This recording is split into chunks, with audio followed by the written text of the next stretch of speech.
Paano nga ba maging pulis? Pero bago ang lahat, let's roll the intro para mamukhang feeling pro.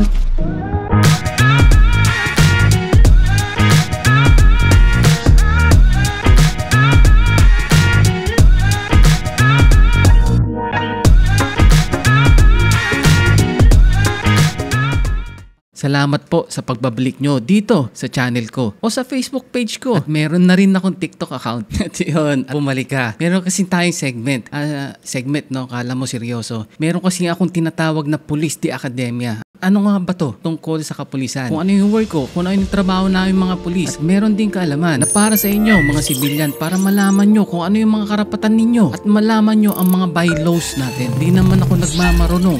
Pero parang ganun na nga. Para lang tayo nagre-review. Pero sa ngayon, ang pag-uusapan natin ngayon ay tungkol kung paano maging pulis. Alam nyo kasi kami mga pulis, kami ang sumbungan. Kami ang takbuhan ng mga problema. Tanungan ng mga kung ano-ano. Dahil kaming mga pulis ay lagi nyo nakikita sa lansangan o sa kalye. Kaya kung nagbabalak ka na maging pulis, dapat ikaw isang navigator. Navigator dahil ang laging tanong sa amin kung saan sila pupunta. Hindi nila alam kung saan sila pupunta. Pero totoo yan. Madalas na tanong sa amin yan kung saan sila sasakay ng jeep, kung saan yung tamang sakayan, papuntang monumento, papuntang Novaliches, kung saan ang building, establishment. Dapat alam mo lahat ng mga yan. Pero ngayon, ang topic natin ngayon ay paano maging pulis. Lalong-lalo na sa mga hindi criminologists o sa mga hindi related courses sa pagpupulis. Kaya ko, nurse po tayo. Hindi ko rin alam dati kung ano yung proseso para maging pulis. Paano nga ba maging pulis? Ang proseso ng pagiging pulis sa Pilipinas ay maaaring mag-iba. Depende sa ahensya ng pulisya at sa mga patakaran ng ipinapatupad. Narito ang mga karaniwang sinusundan natin. Una, edukasyon. Siguro din meron kang mataas na antas ng edukasyon. Karaniwan, kailangan aplikante na mayroong hindi bababa sa kolehiyo o katumbas na edukasyon. Open po sa lahat na nagtapos ng kurso. Mamaya talakayin natin ang mga requirements. Pangalawa, pagsusuri. Kumuha ng pagsusuri sa PNP o sa ibang pampulisyan o ahensya. Ang pagsusuri ay naglalaman ng mga aspeto tulad ng aptitude, psychological at medical test. At mamaya explain natin yung mga yan. Pangatlo, pagsasanay. Matapos pumasa pagsusuri, magsanay sa pampulisyan na akademya o sa iba pang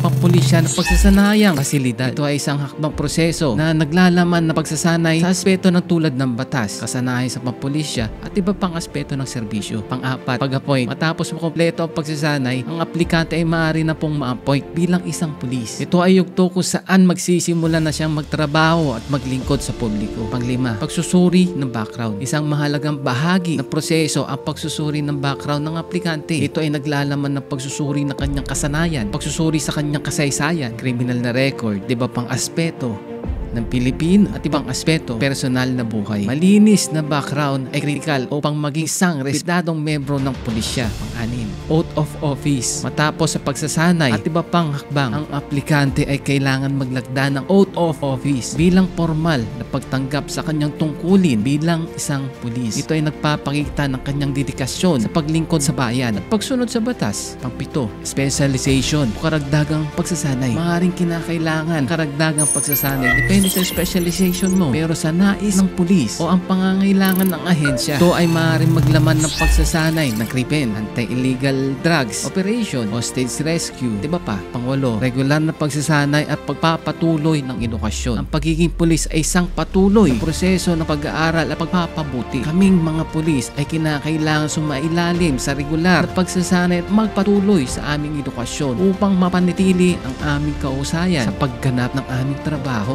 Pang-siyam, pag-akyat ng ranggo. Kaming mga pulis ay maaaring magkaroon ng pagkakataon na umakyat sa ranggo sa pamamagitan ng masusing trabaho, edukasyon at pagpapakita ng kahusayan sa aming mga tungkulin. Ang pag-akyat sa ranggo ay nagdudulot ng isang mataas na responsibilidad at oportunidad. Ang mga prosesong ito ng pagiging pulis ay hindi lamang isang simpleng aplikasyon at pagsasanay at kundi isang pag-akyat sa lipunan bilang isang tagapagtaguyod ng katarungan at kaayusan. Mahalaga ang integridad, professionalism, dedication, paglingkod sa kapwa at sa bayan. Ito ay mga requirements na inaantay nyo. Ang mga requirements para maging pulis ay maaaring mag-iba depende sa pagpampulisya, depende sa pampulisya na ahensya. Pero ito ang mga pangkaraniwang kinakailangan. Siyempre, edukasyon, unang-una. Kolehiyo o katumbas na edukasyon mula sa accredited na paaralan. Siguraduhin nyo po na accredited ang mga kurso nyo sa CHED. Pangalawa, edad o sex. Karaniwang kinakailangan ang edad na 21 years old hanggang 30 years para sa aplikante. May mga patakaran na maaaring magbigay ng konting leeway. Depende yan sa mga ahensya. Pangatlo, citizenship. Dapat sa isang mamayang Pilipino, dapat siya isang Pilipino. Pang-apat, height requirement. Karaniwan mayroong minimum height requirements. Halimbawa, hindi bababa sa 5 feet 4 inches para sa mga lalaki, 5 feet 2 inches sa mga babae naman. Ito ay maaaring mag-iba, depende naman sa ahensya. Panglima, good moral character. Kinakailangan magkaroon ng magandang asal at moral na pag-uugali. Maaaring isa-ilalim sa background check para sa mga krimen at iba pang mga hindi magandang record. Panglima, pagsusuri sa kalusugan, sa agham, psikolohiya, kasama rito ang drug test, psychological examination, at iba pang mga pagsusuri. Anim, training certificate. Pagkakaroon ng certificate sa pagsasanay mula sa PNP na akademya o pagsasanayang pasilidad. Pangpito, police clearance. Clearance sa pulisya sa ibang ahensya na nagpapatunay na walang krimen o kasong inaharap ang katulad mo na aplikante. Pangwalo, NBI clearance. NBI clearance upang tiyakin lahat ng mga krimen sa buong bansa. Siyempre, pang-siyam, barangay clearance. Clearance mula sa barangay kung saan naninirahan ka, kung saan ka nakatira, kung saan nasasako barangay. Pang-sampo, kinakailangan na magkaroon ng mga valid IDs kabilang ang passport, driver's license, at iba pa. Pang-11, oath of allegiance. Ang oath of allegiance ay isang dokumento na nagpapatunay na pagtanggap, pagsunod sa tungkulin bilang isang pulis. Mahalaga na suriin ng partikular na patakaran ng pampulisya na ahensya ay yung nais pasukan dahil maaaring mag-iba mga ito. Depende sa organization natin. Kung maging pulis, unang-una, tiyakin mong handa ka sa responsibilidad, pagsisilbi sa bayan, trabaho na maayos sa inyong edukasyon, pisikal na kahandahan, maging disiplinado, may integridad at magpakita ng matatag na karakter. Huwag kalimutan ang halaga ng komunikasyon, pagunlad sa inyong sarili. Mahalaga ang respeto sa batas at karapatan ng bawat isa. Bawat oras, pakita ang tunay ng diwa ng pagiging lingkod bayan. Sana magtagumpay ka sa iyong landas bilang tagapangkol ng katarungan at kayusan. Maraming salamat po sa panonood dito sa segment ko, ang Police is the Academia. Hanggang sa muli, God bless. Peace out.